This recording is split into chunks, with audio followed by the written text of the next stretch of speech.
On the same page, it's challenging to manage expectations. If you're not on the same page, it's easy to misunderstand one another. If you're not on the same page, it's harder to fulfill one another to help one another feel fulfilled. You can't fulfill one another. To help one another feel fulfilled, support one another in feeling fulfilled. Small talk, really important. And the way to have small talk is you need to have shared time. So shared time. Welcome to another episode of Rich in Relationship. And for the last 5 weeks now, we've been talking about how to transform that relationship that's just not working into something that's spectacular. How to move from conflict to creating your soulmate. The same person who seems to show up as your personal nemesis can be your greatest ally, your angel, the person who most supports you in life. And today, we're going to talk about the practices, the relationship practices that are going to help you nurture these changes as you go along. And just to refresh your memory, we've been talking about 5 levels of relationship. Conflict, which a lot of people find themselves on. Coping, which is not that far from conflict. Cooperation, which sounds pretty good after conflict and coping. Synergy, which sounds almost unachievable. And soulmates, which most of us believe is someone you discover. Well, and what I've been arguing is you do discover them. You discover them in you. You discover your soulmate as you show up as caring and loving, as you do the things appreciating, trusting, resolving differences so that you can have a relationship that's fulfilling and makes you realize that you are with your soulmate because you're both working at having a soulmate level relationship. I love the concept of this. I love the idea of this. We can all have our soulmate now. We've already found our soulmate. It's not that person you dreamed of that you never met. It's the person you're with. The person that you dreamed of that you never met is with you now. You just got to release them. All right. Reminder. We're no longer engaging in the 8 negative habits that involve stuff like blame and criticism, and basically we're grounded in trying to control and change the other person. We made a decision to let go of the patterns, the unconscious patterns that were supporting our desire to control and change and blame, and that was totally disempowering for us. The decision was re-empowering. It was ownership, that we are responsible, that we are creative, that we can have what we want when we come from the right place. We've been engaging in the 7 positive habits, the 7 habits that create the relationship of our dreams. We've been listening, appreciating, resolving differences, et cetera, et cetera. We have learned and appreciated, or we're learning, probably is a better way to put it, and appreciating our purpose, our partner's purpose, and the purpose of the relationship. And now, while we're doing all that, there's some things we want to be doing in the background.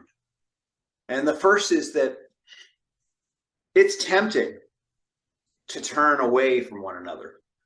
That's when it's most important to turn toward one another. And I'm not talking about when you're like mad triggered. I get couples who are like mad triggered. One of them's really upset. They're in their stuff. That's not a good moment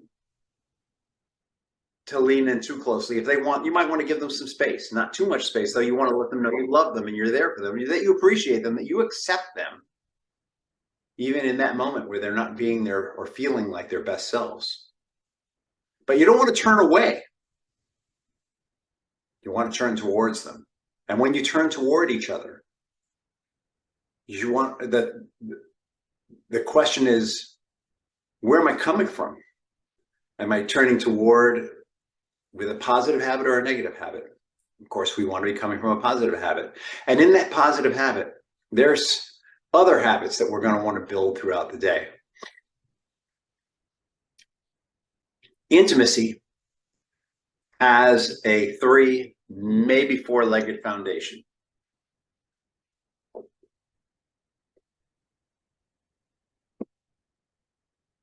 Empathy, trust, caring, communication. And maybe the 4th might be play. I'm just going to say playfulness. Right? Well, I'm exploring this idea that play is an important part of intimacy. Otherwise, intimacy is like super serious. And intimacy, by the way, is our natural state. And in order to get to intimacy, our natural state, we're going to peel away a lot of stuff. And it's through practices that we can start to ensure that there's trust. It's through practices that we can start to ensure that there's empathy. It's through practices that we know that there's caring communication. It's through practices that there's play. Even play isn't always spontaneous. So we're going to turn toward one another and we're going to engage in practices. And the first is small talk. And I'm suggesting to you that on a daily basis, you want to have some small talk. How was your day? What did you accomplish? What was a challenge for you? I missed you. What are we going to do tonight? Hey, what does tomorrow look like for you? I have a couple I'm working with that have a new child in their life, and they're having trouble with their calendar. And the big thing they're working on this month is that every evening, which is when the baby's finally starting to crash, they're going to have some small talk. How was your day? What's it look like tomorrow? They're going to start coordinating their calendars and see what that feels like. Small talk. It doesn't have to be deep and meaningful, but you do need to be on the same page. If you're not on the same page, it's challenging to manage expectations. If you're not on the same page, it's easy to misunderstand one another. If you're not on the same page, it's harder to fulfill one another to help one another feel fulfilled. You can't fulfill one another. To help one another feel fulfilled, support one another in feeling fulfilled. Small talk, really, really important. And the way to have small talk is you need to have shared time. So shared time is not that one is reading and the other one's watching TV. That's in the same room. Shared time is not that you're in the same house together.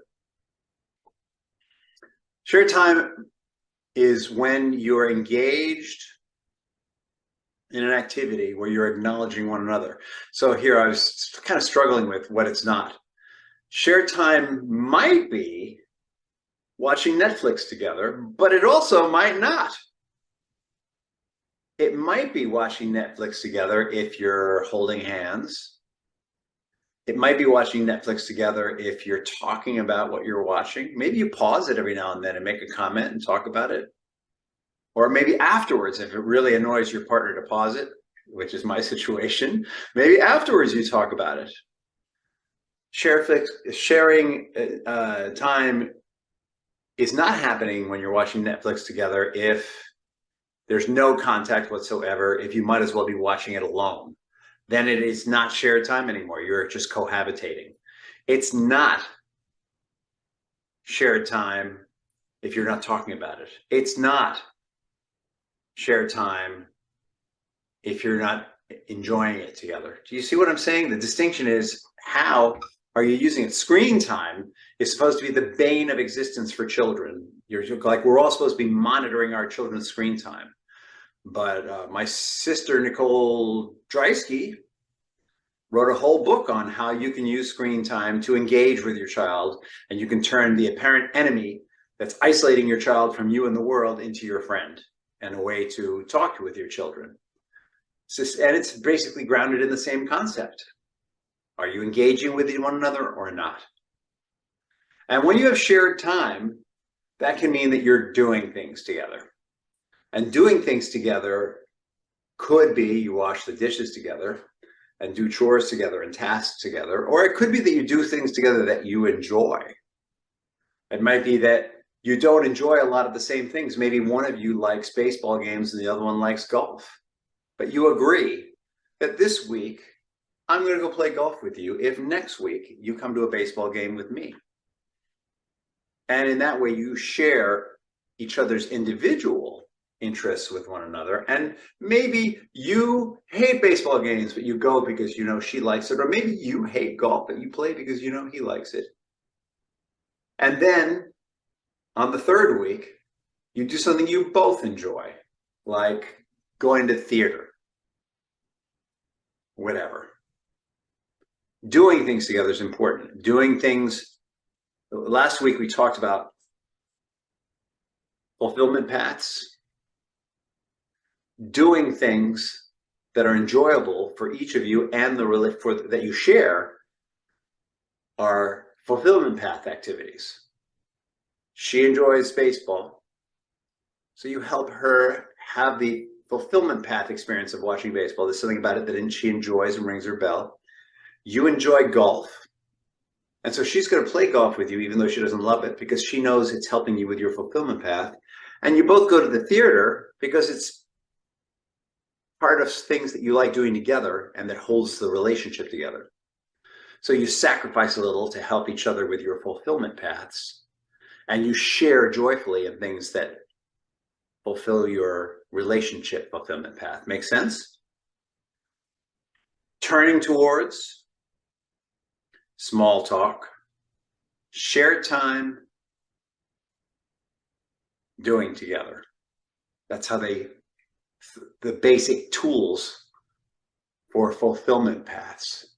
And when you do that, when you do these things, you have the opportunity to bring the best out in one another. How do you do that? You're showing interest in one another. You're talking. You're supporting. You know what your partner's fulfillment path is. Remember that? And by giving to them, they know you don't love golf, but you play golf with them. They appreciate you. And it brings out the best in them that you sacrifice for them. And vice versa. You are in your small talk talking to them about, hey, how's it going getting that new position at work? And you're talking them through maybe what's in the way in themselves, or how to handle their people who are less supportive. And while you're doing that, you are appreciating them. How do you appreciate them? Well, you could say thank you for dinner. That's one way to appreciate them, but maybe you want to be more creative than that. Appreciation can be an art form. It might be, you made Italian sausage. That's my favorite. Thank you for making my favorite dinner. That's more appreciation. Maybe appreciating one another is about engaging in love languages. Maybe it's about, you know, that they like to receive gifts, and they like gifts in particular areas of their lives. She is a collector of period leaded soldiers from the American Revolution, and so you get her as a gift a leaded Abraham Lincoln statue, whatever it's called, figurine, from the Civil War at great expense. And she appreciates you forever for getting that gift, not just because you didn't just get her flowers, which she likes, you got her something she was really interested in. Or maybe as a gift, you're going to take her to a Civil War reenactment because you know it's something she's really interested in. Or maybe your love language is quality time. And she's going to make sure that she spends not just time with you watching Netflix, but time really appreciating being with you. Maybe your thing is your special time is in the morning, and she's going to take time putting down her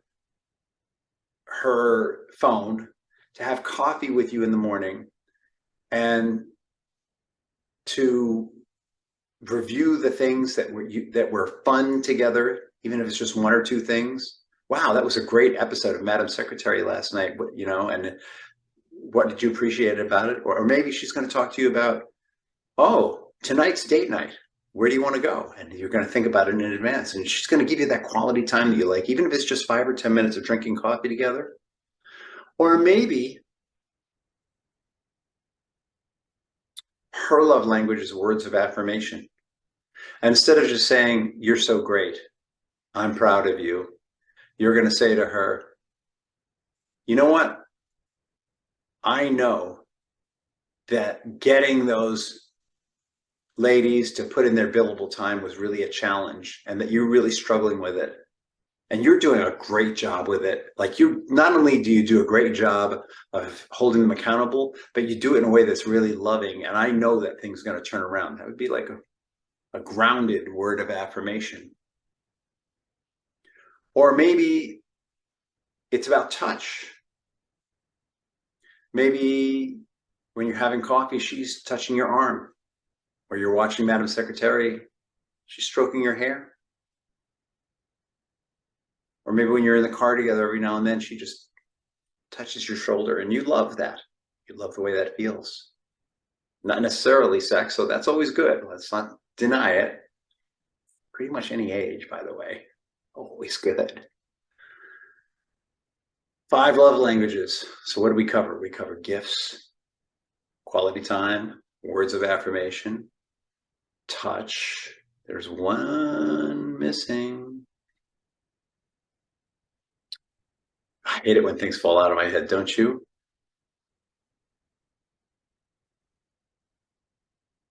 Gifts, touch, quality time, words of maybe their love language is acts of service. And so you see that their car needs to be cleaned and you take it to the car wash. Or, you know, the car needs to be gassed up and she didn't leave enough time for it, and she's got to be at work early in the morning, you take out that car and gas it up for her. Acts of service that, you know, not just any acts of service, but you know, one that's really going to help them.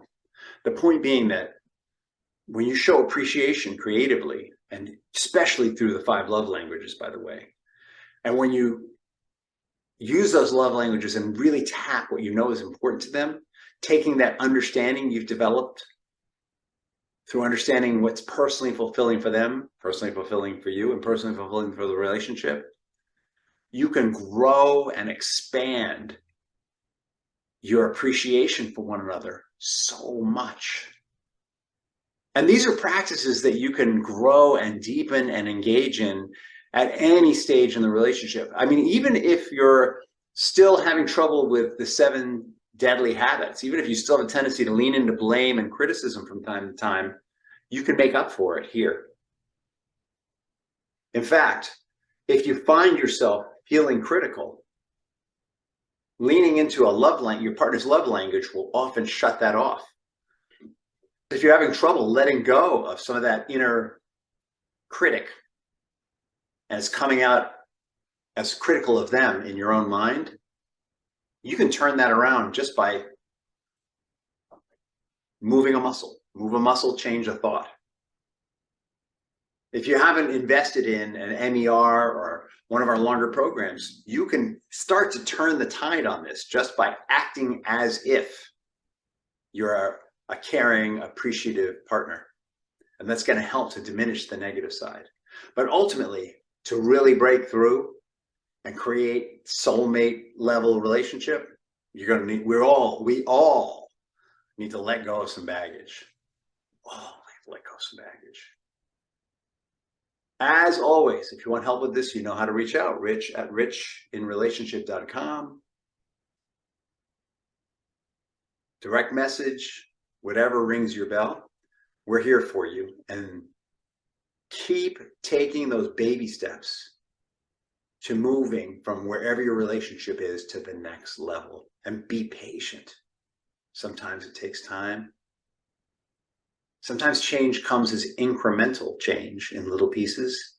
And then when enough incremental changes happen, you have a breakthrough.